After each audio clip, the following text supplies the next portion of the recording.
भगवान गणेश को सौभाग्य, समृद्धि और ज्ञान का देवता माना जाता है। ऐसे में गणेश पूजन से घर में सुख समृद्धि का वास होता है। मान्यता ये भी है कि गणेश उत्सव के 10 दिनों तक भगवान गणेश पृथ्वी पर ही रहते हैं और अपने भक्तों के कष्टों को दूर करते हैं। ऐसे में भक्त भी बप्पा को प्रसन्न करने के लिए हर जतन करते हैं। महाराष्ट्र, गोवा और तेलंगाना इत्यादि राज्यों में यह त्यौहार काफ़ी लोकप्रिय है। इन राज्यों में गणपति जी के विशाल पंडाल लगते हैं। इस दिन सभी घरों में भगवान गणेश की प्रतिमा का भव्य स्वागत किया जाता है। साथ ही गणेश चतुर्थी का व्रत भी रखा जाता है। इस तिथि को व्रत रखने से व्रती को जीवन में सुख, समृद्धि और अनेक लाभ होते हैं। कैसे हुई गणपति विसर्जन की शुरुआत? गणेश चतुर्थी के दिन गणेश जी की स्थापना करने की मान्यता है और उसके 10 दिन बाद उनका विसर्जन किया जाता है। कई लोग ये जानने के लिए उत्सुक होंगे कि आखिर भगवान गणेश को इतनी श्रद्धा के साथ लाने और पूजन के बाद उन्हें विसर्जित क्यों किया जाता है। धर्मशास्त्रों के अनुसार इसके पीछे एक बेहद ही महत्वपूर्ण कथा छिपी हुई है। पौराणिक कथा के अनुसार महर्षि वेद व्यास ने भगवान गणपति जी से महाभारत की रचना को क्रमबद्ध करने की प्रार्थना की थी। गणेश चतुर्थी के ही दिन व्यास जी श्लोक बोलते गए और गणेश जी उसे लिखित रूप में करते गए। 10 दिनों तक लगातार लेखन करने के बाद गणेश जी पर धूल मिट्टी की परतें चढ़ गई और गणेश जी का तापमान भी बहुत ज़्यादा बढ़ गया। गणेश जी के इस परत को साफ करने के लिए ही 10वें दिन चतुर्थी पर सरस्वती नदी में स्नान किया था। तभी से गणेश जी को विधि विधान से विसर्जित करने की परंपरा है। गणेश चतुर्थी के मुख्य मंत्र क्या है? गणेश चतुर्थी में इस्तेमाल किए जाने वाले मंत्रों में से जो सबसे मुख्य है वो है वक्रतुंड महाकाय सूर्यकोटि समप्रभ निर्विघ्नं कुरु मे देव सर्वकार्येषु सुसर्वदा। गणेश चतुर्थी का महत्व क्या है? अन्य देवी देवताओं के कहानी या कथा के तरह ही गणेश जी की कहानी भी काफ़ी रोचक और प्रेरणादायी है। चलिए आज उसी के विषय में विस्तार से जानते हैं। एक बार माता पार्वती स्नान करने जा रही थी। तभी उन्होंने द्वार पर पहरेदारी करने के लिए अपने शरीर के मैले से एक पुतला बनाया और उसमें प्राण डालकर एक सुंदर बालक का रूप दे दिया। माता पार्वती बालक को कहती है कि मैं स्नान करने जा रही हूँ, तुम द्वार पर खड़े रहना और बिना मेरी आज्ञा के किसी को भी द्वार के अंदर मत आने देना। यह कहकर माता पार्वती उस बालक को द्वार पर खड़ा करके स्नान करने चली जाती है।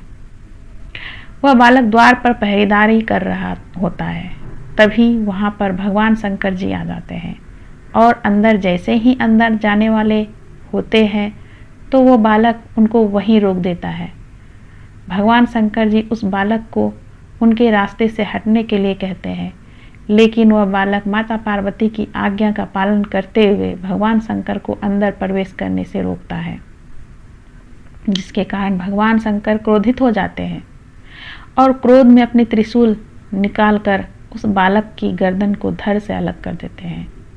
बालक की दर्द भरी आवाज़ को सुनकर माता पार्वती जब बाहर आती है तो वो उस बालक के कटे सिर को देखकर बहुत दुखी हो जाती है। भगवान शंकर को बताती है कि वो उनके द्वारा बनाया गया बालक था जो उनकी आज्ञा का पालन कर रहा था और माता पार्वती उनसे अपने पुत्र को पुनः जीवित करने के लिए बोलती है। फिर भगवान शंकर अपने सेवकों को आदेश देते हैं कि वो धरती लोक पर जाए और जिस बच्चे की माँ अपने बच्चे की तरफ पीठ करके सो रही है उस बच्चे का सिर काट कर ले आए। सेवक जाते हैं तो उनको एक हाथी का बच्चा दिखाई देता है जिसकी माँ उसकी पीठ तरफ करके सो रही होती है। सेवक उस हाथी के बच्चे का सिर काट कर ले आते हैं। फिर भगवान शंकर जी उस हाथी के सिर को उस बालक के सिर स्थान पर लगाकर उसे पुनः जीवित कर देते हैं। भगवान शंकर जी उस बालक को अपने सभी गणों को स्वामी घोषित करते हैं। तभी से उस बालक का नाम गणपति रखा जाता है। साथ ही गणपति को भगवान शंकर देवताओं में सबसे पहले उनकी पूजा होगी ऐसा वरदान भी देते हैं, इसलिए सबसे पहले उन्हीं की पूजा होती है। ऐसा माना जाता है कि उनकी पूजा के बिना कोई भी कार्य पूरा नहीं होता। गणेश चतुर्थी व्रत कथा। एक बहुत गरीब बुढ़िया थी, वह दृष्टिहीन भी थी। उसके एक बेटा और बहू थे। वह बुढ़िया नियमित रूप से गणेश जी की पूजा किया करती थी। उसकी भक्ति से खुश होकर एक दिन गणेश जी प्रकट हुए और उस बुढ़िया से बोले, बुढ़िया माँ, तू जो चाहे सो मांग ले, मैं तेरी मनोकामना पूरी करूँगा। बुढ़िया बोलती है, मुझसे तो मांगना नहीं आता, कैसे और क्या मांगूं? गणेश जी बोलते हैं कि अपने बेटे बहू से पूछकर मांग ले कुछ। फिर बुढ़िया अपने बेटे से पूछने चली जाती है और बेटे को सारी बात बताकर पूछती है कि पुत्र क्या मांगूं मैं? पुत्र कहता है कि माँ तू धन मांग ले। उसके बाद बहू से पूछती है तो बहू नाती मांगने के लिए कहती है। फिर बुढ़िया ने सोचा कि ये सब तो अपने अपने मतलब की चीज़ें मांगने के लिए कह रहे हैं। फिर वो अपनी पड़ोसिनों से पूछने चली जाती है तो पड़ोसिन कहती है, बुढ़िया तू तो थोड़े दिन और जिएगी, क्यों तू धन मांगे और क्यों नाती मांगे? तू तो अपनी आंखों की रोशनी मांग ले, जिससे तेरी जिंदगी आराम से कट जाएगी।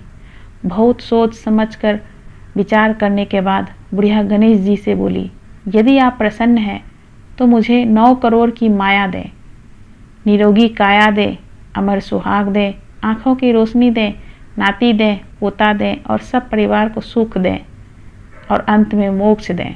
यह सुनकर गणेश जी बोले, बुढ़िया माँ, तुमने तो सब कुछ मांग लिया, फिर भी जो तूने मांगा है वचन के अनुसार सब तुझे मिलेगा। और यह कहकर गणेश जी अंतर्धान हो जाते हैं। बुढ़िया माँ ने जो जो मांगा था उनको सब मिल गया। हे गणेश जी महाराज, जैसे तुमने उस बुढ़िया माँ को सब कुछ दिया वैसे ही सबको देना। जय श्री गणेश। गणपति बप्पा मोरया।